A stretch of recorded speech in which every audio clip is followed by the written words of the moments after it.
Just a scratch. It all started the spring I scraped my knee.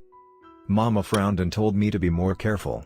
Dad sat on the floor and took my face in his hands, wiping my tears away with his huge thumbs, telling me that it was gonna be okay, it was just a scratch. I wasn't supposed to be out that day. Mama was really upset about that. I promised I would never do it again as Dad wrapped my knee with that long band-aid thing and told me to never take it off. That was the year Mama called Sarah and told her to come home from college, but Sarah never showed up. Mama slept all day, and Dad looked tired all the time but smiled for me. The band-aid kept itching, but I didn't take it off once because I promised. It got yellow and all gross, but I didn't take it off. Dad would hold my hand so tight it hurt when we left the house. Mama never left. My leg hurt when we walked, though, and I could barely breathe through the heavy mask he had me wear, so he had to stop taking me with him. We moved my bedroom downstairs. Dad called it a big boy update. He said that since I was getting older, I would need a bigger room. He made a big show of it, put up all my posters for me, moved my dresser and my bed. He would say, "See? There's more space for your toy boxes.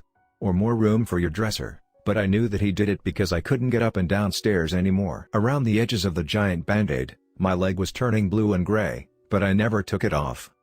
We lost contact with Nan that year, and every time I asked about her, Dad would get this sad look in his eyes that I didn't get. He would say that the phone lines were dead, so they couldn't reach her. I didn't know what that meant very well. Summer hit, and Sarah didn't come home. "Where is she?" I asked. "School is out. She promised she would play with me when she got home." Dad frowned. "She's sick, buddy. She can't come home right now." "Did she scrape her knee too?" Dad closed his eyes, took a deep breath, shook his head. "No, bud. She cut her cheek."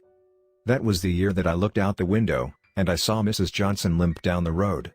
She had a cat scratch on her hand, and her whole arm up to her head was blue and gray. She looked really hurt. Dad boarded up the windows. Mama didn't really ever come down to eat, but I would see Dad bring up plates for her. I really missed her that year.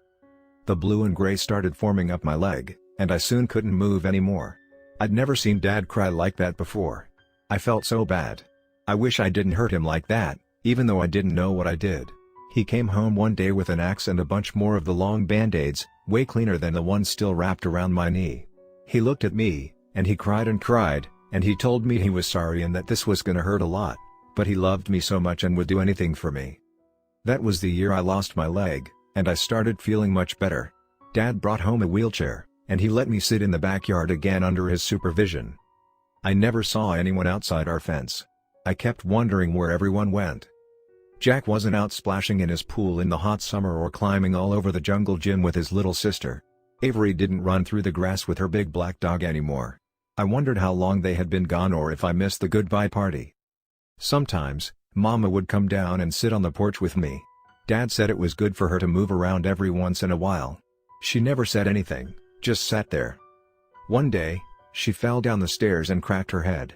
I screamed. Dad screamed. There was blood running down her face everywhere, and I was so scared that I was sobbing. Mama didn't say anything, but I think she was scared, too. Dad covered it right away, and he didn't let Mama outside again. Her face got all blue and gray like my leg. That was the year I last saw Mama. I didn't ask Dad what happened. I think I knew. The last time I saw her, she looked so dead. I don't know if she recognized me. Dad and I felt like the only two people in the universe. The TV just turned on to static now. The radio was the same. The internet didn't connect, and the DS pick tickets only had empty rooms. We were alone. I missed going to school and going on walks and recess. I missed Mario Kart and running through the forest and made-up murder mysteries. I missed Mama and Sarah. That was the year I asked, "What happened to them, Dad?" And he didn't seem like my dad anymore. He tried to be, I know.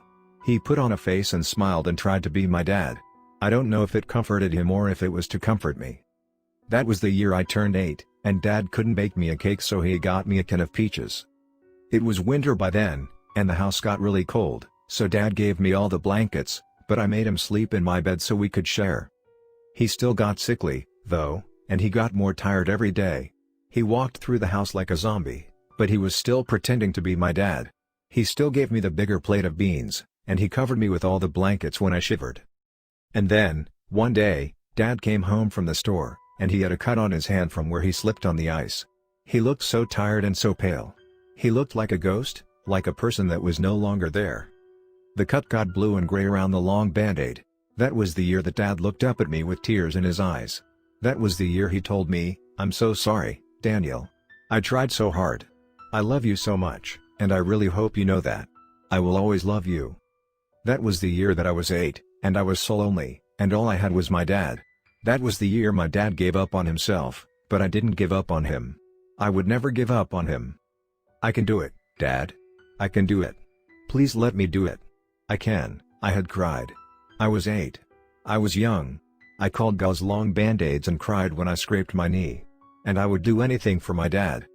That was the year Dad lost his hand, and I cried for so long. I cried until Dad sat on the floor and took my face in his hand, wiping my tears away with his huge thumb, telling me that it was gonna be okay, it was just a scratch. It all started the spring I scraped my knee. That was the year Mama died, and Sarah never came home. That was the year Mrs. Johnson roamed the streets, and Jack wasn't out splashing in the pool, and Avery didn't run through the grass with her big black dog anymore.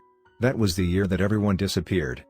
Everyone except my dad, who never left.